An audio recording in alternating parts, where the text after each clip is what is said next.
Bienvenue à toi dans cette nouvelle vidéo, j'espère sincèrement que tu vas bien.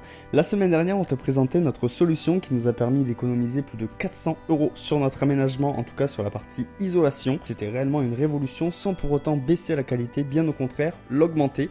Donc je t'invite fortement à aller voir cette vidéo, tu la trouveras en description. Et sinon, aujourd'hui, on va parler de la pose de notre sol, le fameux sol tout en OSB. Je te laisse voir ça de suite. Comme d'habitude, qui dit bois à l'intérieur d'un fourgon dit potentielle source d'humidité, dit donc protection contre l'humidité, donc lasure ou vernis, à toi de choisir. Ensuite, pour l'installation, donc c'est de l'OSB de 16 mm qu'on a choisi d'épaisseur et on vient tout simplement, grâce à cet outil fabuleux, faire les contours de notre plaque OSB. Donc il n'y a pas besoin d'une précision incroyable, tout simplement parce que ça va être recouvert ensuite par du lino. Donc on a choisi de mettre du lino, donc voilà, on a fait toute notre découpe. On découpe tout ça tranquillement à la scie sauteuse, toujours avec des gants parce que ça va ultra vite de se mettre une petite écharde qui peut vite te gâcher la journée. Donc voilà le résultat, en tout cas on tombe sur un résultat qui est plutôt bon, sans chercher une extra finition. Donc super content, ça y est, la première plaque est posée. Et puisque ça sera recouvert d'Armaflex sur les murs, la jonction ne sera pas gênante. Ensuite, pour notre deuxième plaque, on a inventé un truc qui va te permettre de faire pareil, un truc super approximatif, mais malgré tout, pas tant que ça. Et en fait, voilà cette solution, c'est le gabarit. Donc on t'a posé ce gabarit tout simplement en carton qu'on vient positionner et ensuite on va pouvoir voir qu'il suit parfaitement les courbes alors qu'on recherche encore une fois pas une précision extraordinaire. Et en fait, tout simplement, ce carton, on le découpe à la bonne taille et on va s'en servir de gabarit pour tracer sur notre deuxième plaque et bien sûr le reporter en symétrie puisque dans un fourgon tout est symétrique, donc ça va être super simple.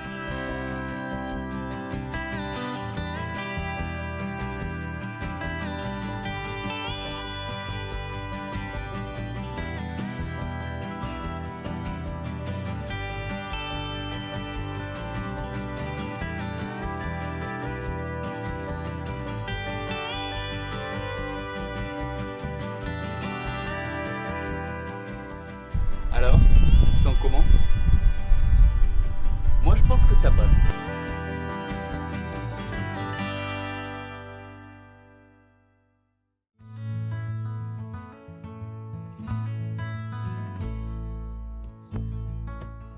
Pour ma dernière petite plaque, parce qu'il faut savoir qu'on a pris pile le bon nombre de plaques qu'il nous faut. On s'est dit vas-y, pas de problème, on est bon et tout, on va réussir du premier coup. Bon, j'espère que ça va pas me porter la poisse pour la dernière justement. On a fait un petit schéma et en fait, si tu veux, dans l'aménagement, il y aura une marche à cette hauteur là, pour des raisons techniques, la bouteille de gaz qu'on aura par là, la cuve d'eau qu'on aura par là, voilà, on était obligé de rehausser. Et en fait, la chute de ma plaque, il va falloir qu'elle soit pile. Et ça passe pile justement au niveau de cette largeur qui est là-bas et la largeur de notre futur couloir qu'on aura au niveau de notre aménagement. Donc, petite pression, mais ça va le faire. Allez, c'est parti!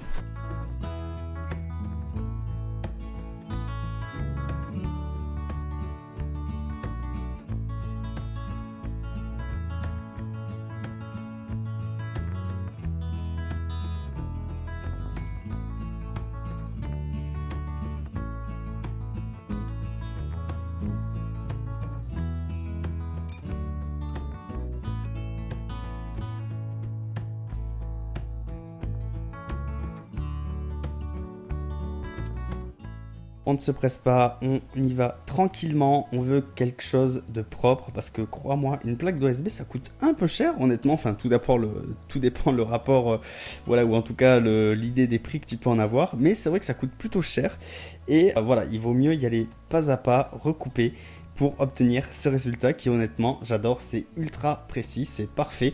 Et il faut savoir que voilà, j'ai dû faire des petites encoches parce que la porte sinon ne fermait pas, tu le verras dans ton fourgon de toute façon, il y a ces petits recoins mais tu approches les portes gentiment, comme si tu voulais les fermer, tu traces, tu redécoupes et ça se fait super bien et regarde-moi, c'est parfait.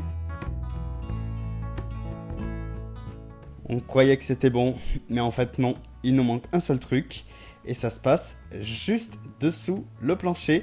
Maintenant, on va s'attaquer à ce qu'il y a entre, c'est-à-dire les tasseaux, et avec une solution plutôt innovante, donc je te laisse voir ça de suite.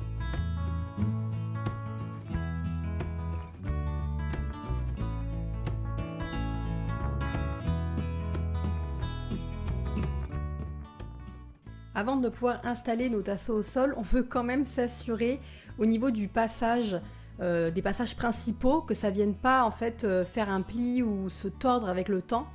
Donc là en gros je suis placée vraiment au milieu. Là par exemple je vais commencer à cuisiner, donc vraiment tu vois que j'ai mes pieds qui sont sur le tasseau, et puis quand je me retourne pour être côté lavabo, pareil, mes pieds et tout mon poids reposent sur le tasseau. Donc après bien sûr au milieu ça vient répartir. Et au niveau du passage de l'entrée et de la sortie du véhicule, on a fait exprès de mettre un tasseau en bordure pour être sûr voilà, qu'avec le temps l'OSB ne vienne pas se craquer sur le côté ou carrément se péter hein, si tu veux. Forcément on peut pas en mettre partout parce que le sol il fait un petit peu des bosses, mais globalement on est quand même content de nous, on a essayé de répartir au maximum la surface. On enchaîne avant avec la pose de l'Armaflex, puisque c'est notre base, tout simplement. Et là, franchement, comme tu vois aux images, il n'y a rien de plus facile que d'appliquer de l'Armaflex au sol.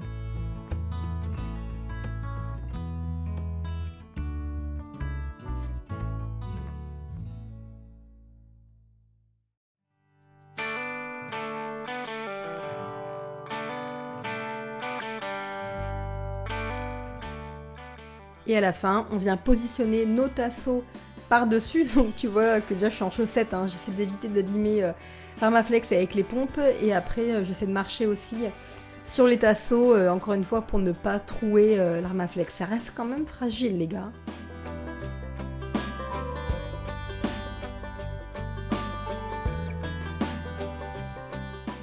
Voilà, donc comme tu as expliqué Elise, il faut comprendre que nous, la solution qu'on a retenue, c'est tout simplement pour limiter les ponts thermiques, une solution bien particulière.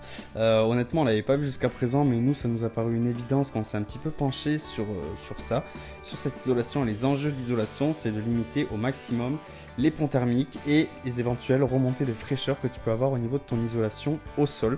Donc pour ça, nous, on a décidé de faire carrément un tapis complet sur tout le sol du fourgon. Ensuite, on vient poser nos tasseaux par-dessus et entremettre de l'Ecopec. Donc pareil, si tu n'as pas vu cette vidéo, je t'invite vraiment à aller la regarder. Je pense que c'est une de nos vidéos qui apporte le plus de valeur ajoutée, ou en tout cas qui va te sauver pas mal ton portefeuille. Et ça, c'est toujours bon dans un aménagement de fourgon.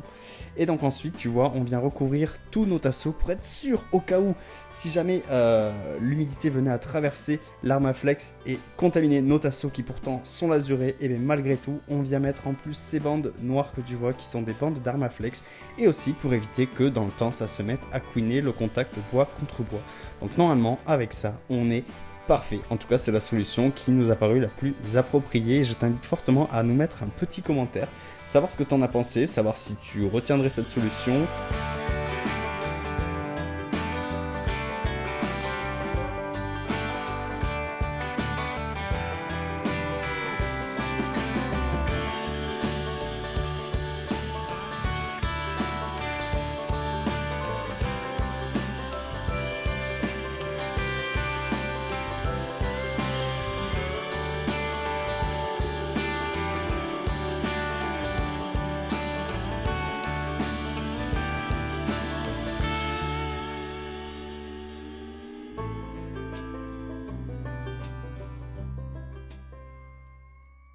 Et comme d'habitude, si tu as aimé cette vidéo, que tu as apprécié regarder ces petites astuces, n'hésite pas à nous le dire en commentaire, à liker, à t'abonner et activer la petite cloche pour ne pas rater notre prochaine vidéo. Car c'est vrai que vous êtes encore nombreux à regarder nos vidéos mais à ne pas être abonnés. Donc honnêtement, ça serait vraiment génial et on se dit à la semaine prochaine. Ciao!